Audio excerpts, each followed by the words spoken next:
Hi guys, how are you doing? I hope you're all good. So I'm so excited. Oh my god, this is what I've been waiting for the longest time. So I finally got my permanent residence and I'm so happy. So I want to tell you my timeline from when I applied to the day that I was confirmed as a permanent resident. So just in case you're also going through the same process, maybe this might help you, know that how much time you need to wait for it or something like that. I applied in January 2024, and I got it in September. So I'm gonna break down the timeline and everything that happened. My application was family sponsorship in land in Canada, and it took me exactly 8 months to get it from the time I submitted to the time that I was confirmed as a permanent resident. So first of all, I submitted my application on January 4th, 2024. I just wanted to start the year with the application. I actually filled out my application in around December last year. That's when I started filling out my application. And then I said, okay, I'm gonna start a new year with this. I was determined. I was like, 2024 is my year. So I submitted on January 4th, and then after 3 weeks I got acknowledgement of receipt. So they check if everything is complete, if you've put all the document or the forms together. They check that, and then they said do acknowledgement of receipt once everything is complete. That is exactly after 3 weeks. That's what I got.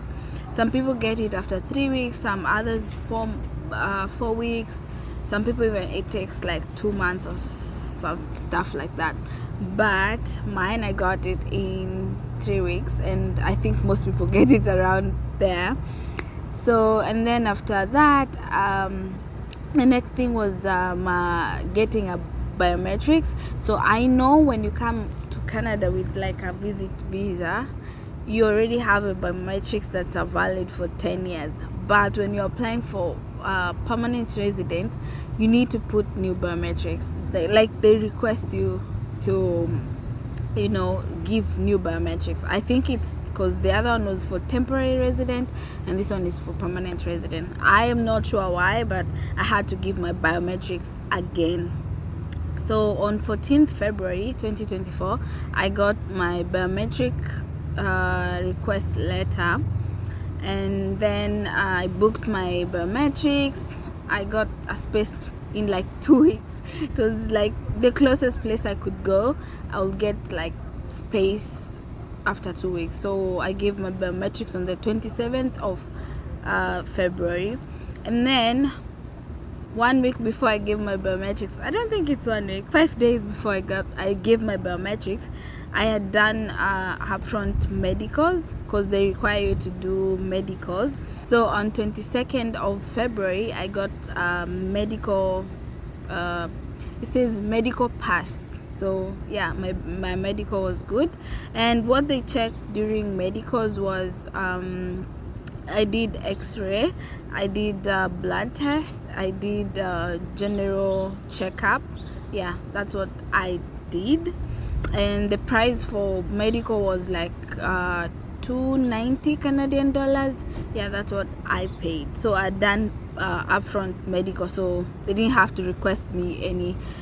So, and then there was a long pause for like almost 2 months, and then I got on April 29th, I got sponsors approval. So they check if my husband is eligible to sponsor me and everything like that. If it's all good, they send a sponsor approval, which they say that the sponsor has been determined that they're eligible to sponsor you. Yeah, I'll put the sponsorship letter here, then you see. And then after a few more days, on May, I think it was around May 3rd, I got the eligibility, principal applicant eligibility approved. So they call it AIP, approval in principle, something like that. So I got it on May 3rd, but the letter that they sent me came on 9th May. When you get to that point, you know that you're doing very well. Once you get like eligibility approved for both the sponsor and the principal applicant, which is me who is being sponsored, then you're good. You know that most likely your application will be approved if you don't have any criminal record or some stuff like that.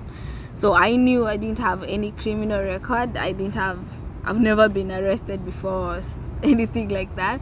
So I knew that my last step, which is background check, will be approved. So I started having hopes. So after that, in May, I had a long silence. In May, June, July, August, like it was total complete silent.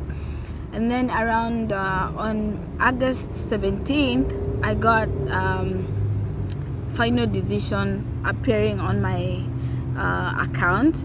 You know, when you get that, you know that yeah, they are ready to make a decision, or they're gonna make the decision. After the final decision, I waited a few more days, and then I got portal 1. Since I'm applying for inland, which is I'm in Canada already, I don't need to be landed at the airport, so they'll just do a virtual landing.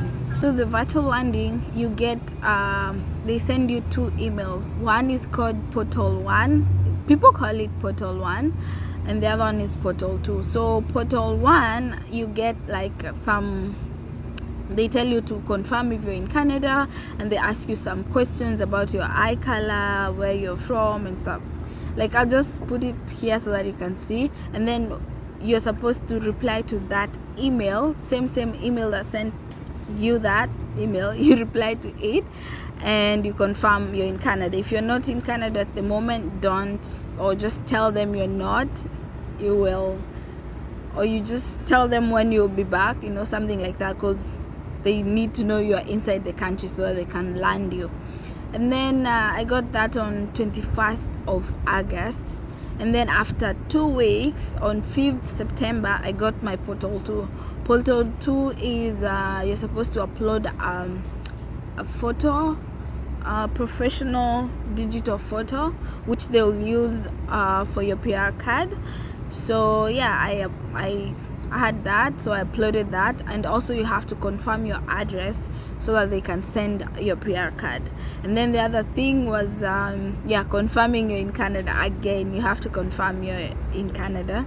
So yeah, once your confirmation has been approved, then you get electronic confirmation of permanent resident, which is the 3rd step now on the virtual landing.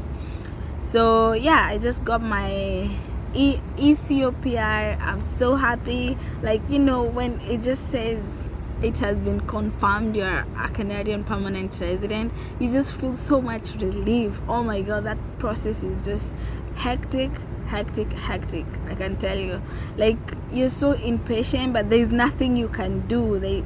You can't speed it up. There's nothing. It teaches you how to be patient. Oh my god. Anyways, that's my timeline, and that's everything that I got. So guys, if you're doing the application, I hope this really helps. If you are married to Canadian or a Canadian permanent resident, they can sponsor you to become a permanent resident as well if they meet the requirement.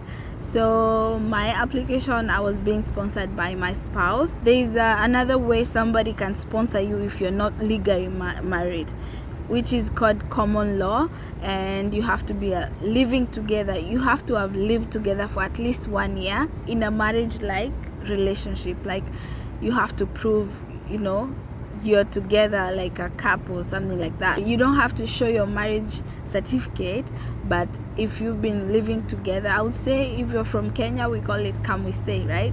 If you're in come we stay marriage, somebody can sponsor you. You don't have to be married to them legally, but you have to show that you share the same address.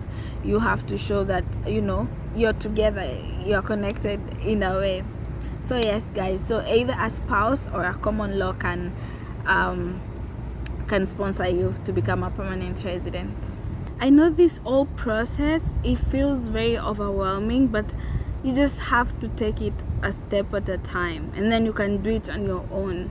But if you don't feel confident, you can maybe pay somebody, a consultant, to help you apply, or an immigration lawyer. But I think if you just like go through the checklist, you will be able to know that I can do this on my own. It's so bulky though, like it's a lot of things you need to provide, but I'm sure you guys, you can do it.